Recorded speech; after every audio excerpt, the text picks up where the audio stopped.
Hello বন্ধুরা, তোমরা সবাই কেমন আছো? আমি আবার একটি ছোট ব্লগ নিয়ে চলে এসেছিলাম। দিনটি কোন দিন ছিল আমার ঠিক মনে নেই, তবে আমি, আমার মা আর আমার দিদি বেরিয়ে গেছিলাম বিকেলে সন্ধ্যের টুকটাক খাওয়া দাওয়া করার জন্য বাইরে। এরা কেন মুখ ঘোরাচ্ছিল ক্যামেরা দেখে সেটা আমি জানি না, তবে দিনটি ভীষণ ঠান্ডার দিন ছিল। এই তো একটু পৌশালীর গান হচ্ছিল, সেখানে একটু প্রোগ্রাম দেখলাম উচ্চ বালিকা স্কুলে। অবশ্যই আমি কোচবিহারে ছিলাম সেই সময়টাতে।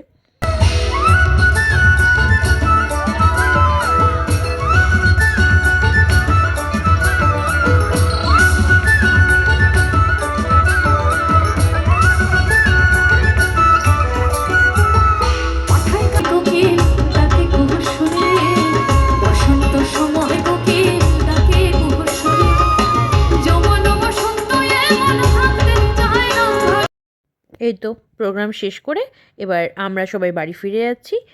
ছোট্ট ব্লগটি কেমন লাগলো অবশ্যই জানিও। Thank you.